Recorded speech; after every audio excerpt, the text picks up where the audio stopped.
네, 최신 경제 소식을 빠르고 친절하게 전해드립니다. 스타트 경제, 오늘은 서운숙 상명대 경제금융학부 교수와 함께하겠습니다. 교수님 어서 오십시오. 네, 안녕하세요. 어서 오십시오. 자, 지난달 이른바 로또 청약 때문에 굉장히 관심이 집중됐던 아파트가 하나 있는데 반포에 있는 한 아파트거든요. 네. 이게 시세 차익만 20억 원이 넘을 걸로 예상이 되니까 사람들이 우르르 몰렸다가 또 청약이 막상 이제 발표되고 나니까 우르르 또 빠져나갔더라고요. 어떤 이유에서인가요? 이게 이제 사실 아시다시피 레미안 원 펜타스 네. 아파트인 것 같은데요. 이게 이제 청약이 당첨이 되고 난 다음에 서류 검토를 합니다. 이제 서류 네. 검토에서 부적격자가 되게 되면은 사실 당연히 이제 청약이 취소가 되고요.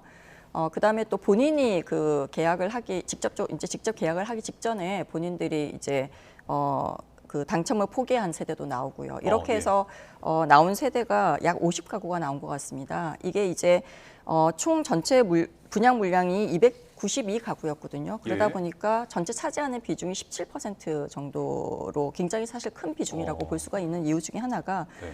이 단지가 사실 그 근처에 있었던 그 유사한 아파트인 레미안 원베일리, 그러니까 최근에 지금 84제곱미터 거래 가격이 44억 원으로 네. 이제 예. 거래가 됐단 말이에요. 그러다 보니까 유사하게 거의 한 20억 정도의 시세 차익이 이제 예측이 되다 보니까 굉장히 많은 사람들이 몰렸던 그런 상황이 벌어졌던 이제 아파트인데요.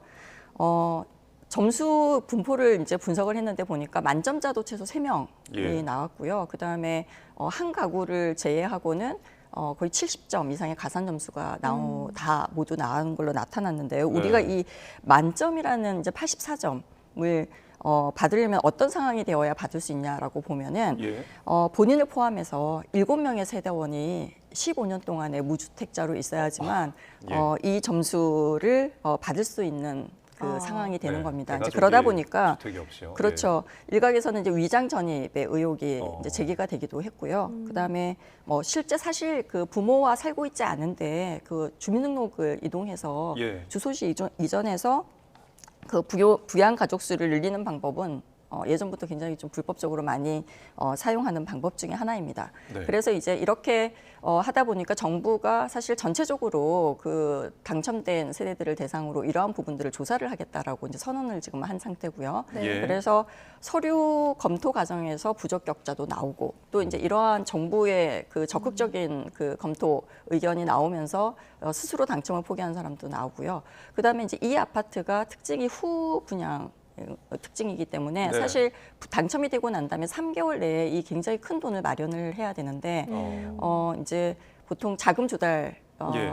계획에서 좀 차질이 생기거나 이게 이제 좀 자금을 조달하기가 힘든 가구들도 나타나게 되면서 50가구나 아마 당첨을 포기한 것으로 보입니다. 네, 여러 가지로 현실 가능성이 굉장히 적은 부분들이 많은데 네. 만약에 이제 말씀하신 것처럼 정부의 전수조사에서 부정 청약이 발각이 된다. 그러면 어떤 불이익을 받게 되나요? 부정 청약은 주택법을 위반한 거고요. 그래서 형사처벌을 받도록 되어 있습니다. 예. 네, 그래서 제일 먼저 이제 계약 취소는 당연히 이제 되는 거고요. 그 다음에 3년 이하의 징역, 벌금형에도 처해질 수 있는 굉장히 네.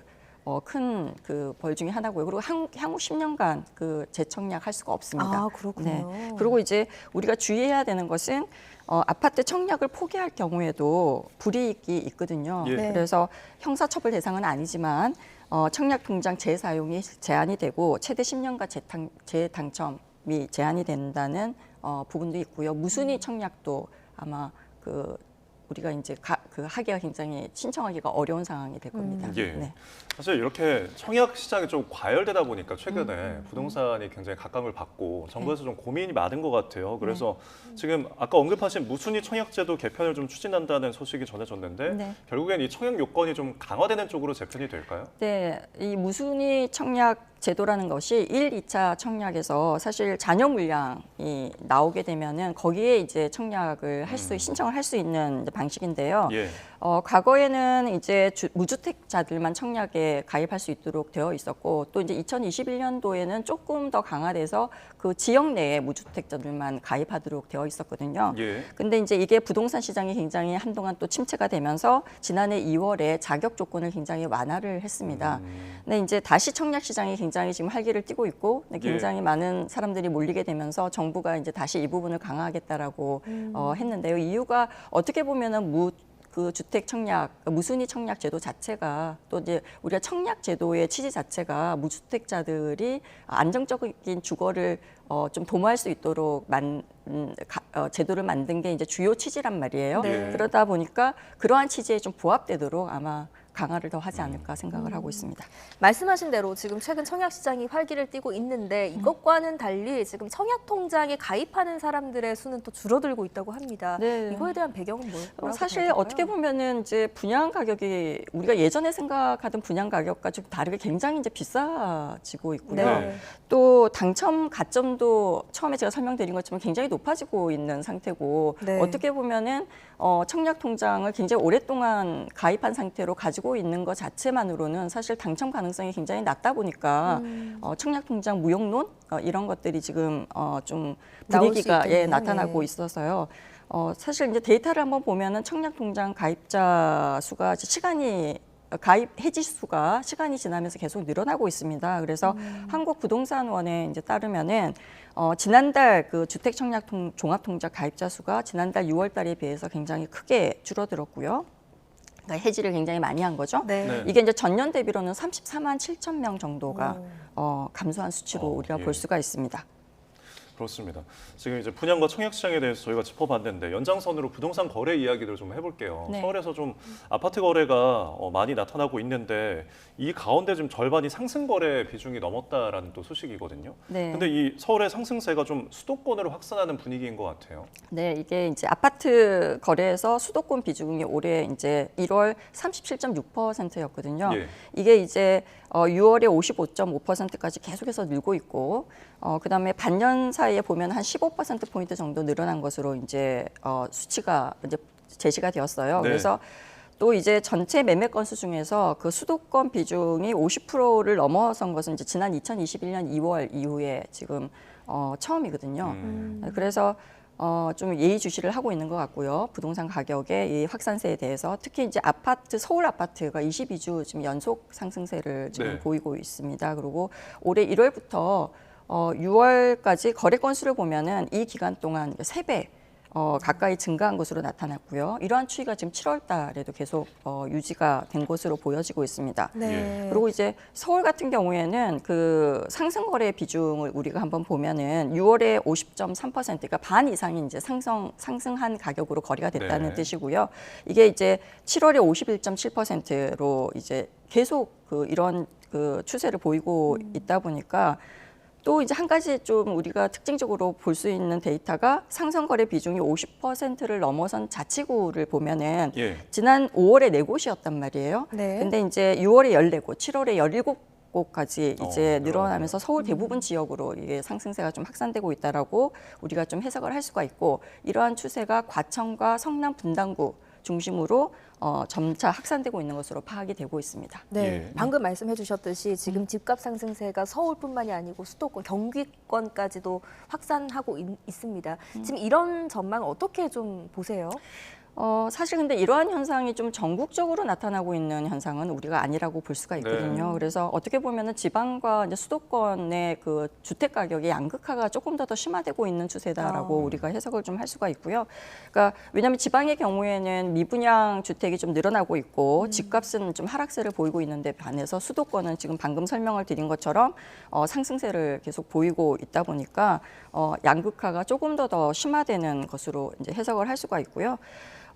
사실 이제 아파트 가격이 오르는 수도권 아파트가 가격이 오르다 보니까 이제 지방에 우리가 있는 좀 현금이 많은 큰 손들이 원정 매수를 하는 수치가 좀 늘어나고 있다라고 예. 좀 또 파악이 되고 있습니다.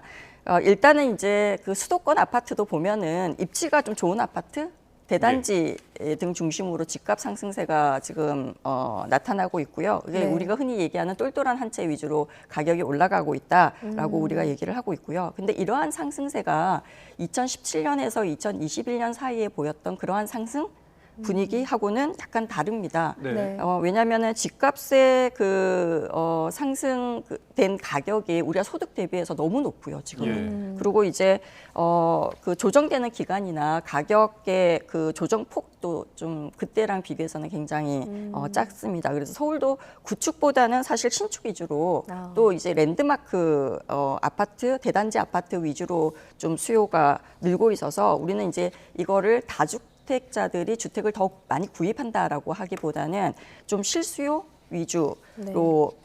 아파트를 매수하려는 분위기다라고 해석을 할 수가 있습니다. 예, 알겠습니다. 참 부동산 가격이 경제 성장과 참 맞물리면서 올라가면 괜찮은데 좀 우려스러운 부분이 없잖아 있습니다. 네. 자, 다음 주제 넘어와서 이제 미국에서도 결국 뭐 연장선이긴 한데 이제 금리와 관련된 이야기입니다. 미국에서 잭슨홀 미팅을 이제 계기로 파월이 이제 금리 인하를 시사를 했습니다. 네. 결국에는 이제 어느 정도를 할 것이냐가 관건인 것 같아요. 네.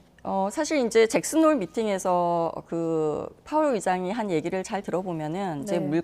우리 인플레이션이 이제 원래 그 연준은행의 목표치가 2%대였단 말이에요. 그래서 예. 2%대로 들어올 것으로 좀 확신한다는 이제 의견을 얘기를 했고요. 네.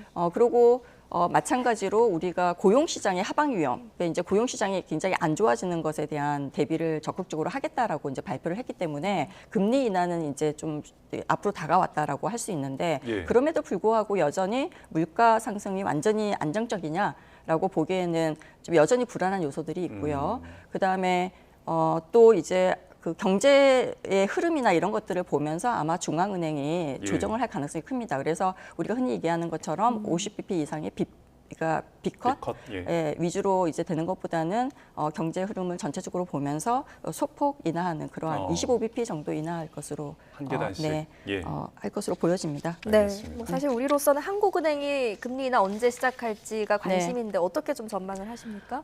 사실 이제 그러니까 미국이 금리를 인하한다고 해서 우리가 바로 이제 인하할 것 같지는 않고요. 네. 우리나라는 사실 가계부채 이슈도 있고 지금 집값 상승세도 이슈가 되고 있는 상황에서 사실 어떻게 보면 금리를 인하하게 되면은 대출 여력이 조금 더 높아지는 거거든요. DSR 네. 기준으로 보다 보면은 이제 그러다 보니까 좀 금리 인하에 좀 신중을 기할 가능성이 큽니다. 그리고 이제 더 중요한 것은 미국이 2023년도부터 그 네. 금리를 5.5%까지 올리는 동안에 우리는 3.25%에서 3.50%로 25bp 한 번 인상하고 네. 계속 유지가 되고 있단 말이에요. 네. 이제 이건 뭘 의미를 하냐면은 미국하고 한국하고 금리 차가 굉장히 2%포인트 정도 계속 나고 있습니다. 예. 그래서 이 금리 차이를 사실은 좀 줄이는 것도 우리의 굉장히 중요한 이슈 중에 하나거든요.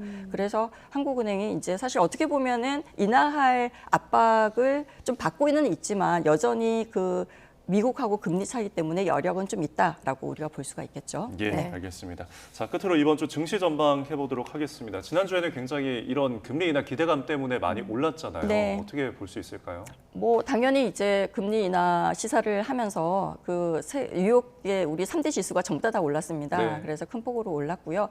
근데 이제 이번 주에는 사실은 이제 엔비디아 그 가격이 실적 발표가 좀 남아 있고요. 사실 예. 엔비디아가 주는 의미가 뭐냐면은 AI나 기술 부분 그다음에 우리가 반도체의 대장주라고 이제 보다 보니까 지금까지는 이 가격이 이 주가가 오르게 되면은 사실 주식시장의 전체적인 가격이 다 올랐습니다. 네. 그래서 좀 이제 실적이 좋을 것으로 예측을 하기 때문에 주가가 오르지 않을까라고 기대는 하고 있는데 사실 주식시장은 항상 좋은 이슈를 미리 선반영하는 경향이 있거든요. 네. 그래서 실적이 좀 좋을 것이다라고 생각하고 있는 부분이 한 2주간 계속 그 주가 상승에 좀 반영이 됐습니다. 예. 자, 그래서 한 20% 정도 올랐거든요.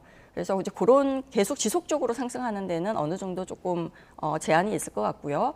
그다음에 이제 지금 주간 신규 실업 보험 청구자 수, 그러니까 예. 이제 그 파월 의장이 그 고용 시장에 대한 이슈를 하지 않았습니까? 이 네. 얘기를 하지 않았습니까? 그래서 이 부분의 데이터가 굉장히 중요하고요.